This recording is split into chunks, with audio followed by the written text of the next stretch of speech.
अस्सलामुअलैकुम। इजराइल और फ़लस्तीन में जो वार चल रहा है, इस वार में ईरान ने खुले तौर पर एंट्री ले लिया है फ़लस्तीन की तरफ से।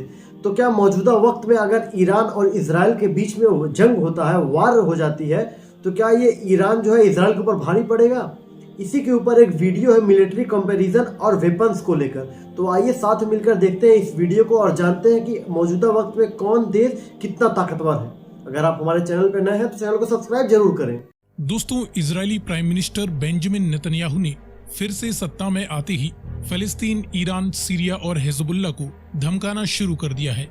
नेतन्याहू की सरकार ने एक बार फिर से ये स्पष्ट कर दिया है कि वे ईरान को एक परमाणु शक्ति बनने से रोकने के लिए किसी भी हद तक जा सकते हैं। साथ ही उन्होंने अमेरिका को भी चेताया है कि आज के समय ईरान मिडिल ईस्ट में बहुत ही तेजी से अपने पैर पसार रहा है और एक बार फिर से इजराइल और अमेरिका को मिलकर ईरान के खिलाफ एक पुख्ता रणनीति बनानी चाहिए। तो वहीं दूसरी ओर ईरान भी रशिया यूक्रेन वॉर में रशिया की मदद करने के कारण रशिया का एक बेहद भरोसेमंद मित्र बन चुका है और इसके एवज में समय आने पर ईरान रशिया से भरपूर मदद प्राप्त कर सकता है, जिससे ईरान का कॉन्फिडेंस इस समय 7वें आसमान पर है। इसके दम पर ईरान बड़े बड़े देशों को भी आड़े हाथों लेने को तैयार है। ऐसे में ईरान इजराइल के उत्तर में हिजबुल्लाह और गाजा में हमास आदि के माध्यम से एक बार फिर इजराइल पर बमबारी करवा सकता है। तो वहीं इजराइल भी अपनी फितरत के अनुसार ही इन संगठनों पर समय से पहले ही धावा बोल सकता है। इस प्रकार यूरोप में रशिया यूक्रेन युद्ध के साथ ही अब मिडिल ईस्ट में भी इजराइल व ईरान के बीच एक नए युद्ध की शुरुआत हो सकती है। ऐसे में ईरान जैसे विशाल मिलिट्री फौज, घातक ड्रोन्स व मिसाइल एंड रॉकेट्स रखने वाले देश के सामने इजराइल के deadly bomber jets, laser weapons व हाईटेक ड्रोन्स तो होंगे ही, लेकिन यदि हथियारों के नंबर्स की बात की जाए तो इजराइल और ईरान में से किसका पलड़ा भारी होता है, ये जानने के लिए आइए करते हैं इन दोनों ही देशों की करंट मिलिट्री फायर पावर के बीच एक क्विक कंपैरिजन। लेकिन वीडियो में आगे बढ़ने से पहले आपके लिए एक सवाल। इस इमेज में दिखाया गया नेशनल फ्लैग किस देश का है, फ्रांस या रशिया?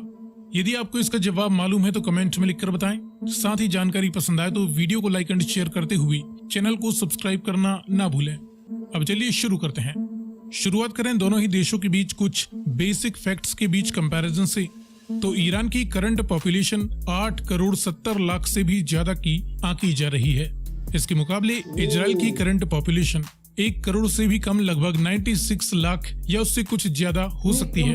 पॉपुलेशन रैंकिंग में ईरान दुनिया का 17वां सर्वाधिक जनसंख्या वाला देश है। इजराइल पॉपुलेशन रैंकिंग में दुनिया में 92nd प्लेस पर आता है। नॉमिनल जीडीपी में भी ईरान की नॉमिनल जीडीपी इस समय $2 ट्रिलियन के आसपास हो चुकी है। इजराइल की करंट नॉमिनल जीडीपी करीबन $525 बिलियन के आसपास है। डिफेंस बजट की बात करें तो ईरान अपने डिफेंस पर 15 से 25 बिलियन अमेरिकन डॉलर वैल्यू का खर्चा कर देता है। तो वहीं इजराइल अपने डिफेंस पर करीबन 20 से 25 बिलियन डॉलर के बीच खर्च करता है। जियोग्राफिकल साइज की बात करें तो ईरान दुनिया का 17वां सबसे बड़ा देश है। इजराइल साइज रैंकिंग में 149वें स्थान पर आता है। इसके बाद एयर एंड मिलिट्री पावर की बात करें तो ईरान के पास इनकी मेन मिलिट्री ब्रांच के अलावा इस्लामिक रिवोल्यूशनरी गार्ड कॉर्प्स की भी एक अलग फौज है। दोनों में मिलाकर इनके पास करीबन 6 लाख से ज्यादा टोटल एक्टिव ड्यूटी पर्सनल हैं। तो वहीं इजराइल मिलिट्री के पास 1,70,000 से ज्यादा एक्टिव ड्यूटी पर्सनल मौजूद हैं। मिलिट्री द्वारा इस्तेमाल किए जाने वाली सभी प्रकार की मिलिट्री एयरक्राफ्ट्स की 600 से ज्यादा यूनिट्स ईरान के पास हैं। इजराइल के पास 700 से ज्यादा सभी प्रकार की मिलिट्री एयरक्राफ्ट्स मौजूद हैं। इनमें फाइटर इंटरसेप्टर्स जैसे मल्टी रोल जेट्स की करीबन 190 यूनिट्स जहां ईरान के पास हैं, तो करीबन 300 से ज्यादा यूनिट्स मल्टी रोल जेट्स की इजराइल के पास हैं। डेडिकेटेड ग्राउंड अटैक एयरक्राफ्ट्स की 90 यूनिट्स ईरान के पास हैं, जिसमें लाइट अटैक एयरक्राफ्ट्स भी भारी मात्रा में हैं। तो वहीं इजराइल के पास करीबन 25 डेडिकेटेड ग्राउंड अटैक एयरक्राफ्ट्स मौजूद हैं। आगे इनकी संख्या जल्दी ही बढ़ने वाली है। कॉम्बैट यानी अटैक हेलीकॉप्टर्स की 130 से ज्यादा यूनिट्स ईरान के पास हैं। इजराइल के पास 50 से ज्यादा कॉम्बैट यानी अटैक हेलीकॉप्टर्स मौजूद हैं। मास डिस्ट्रक्शन के न्यूक्लियर वारहेड्स की कोई एक्टिव यूनिट्स ईरान के पास नहीं है। ये अभी भी सीक्रेटली कोशिश कर रहे हैं, जिनकी कोशिश को इजराइल हर बार नाकाम कर देता है। तो वहीं इजराइल के पास 90 से ज्यादा न्यूक्लियर वारहेड्स होने की संभावना जताई जाती है। इसके बाद देखें जमीनी पावर। तो इस फील्ड में मैन बैटल टैंक्स की करीबन 4000 यूनिट्स ईरान के पास बताई जाती हैं।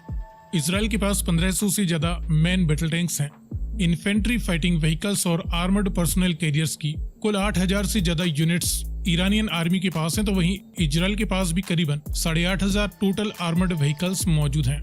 सेल्फ प्रोपेल्ड हाविजर्स की 580 से ज्यादा यूनिट्स जहां ईरान के पास बताई जाती हैं, तो करीबन 650 से ज्यादा यूनिट्स इजराइल के पास हैं। फील्ड यानी टाउड हाविजर्स की 2050 से ज्यादा यूनिट्स ईरानियन आर्मी के पास हैं।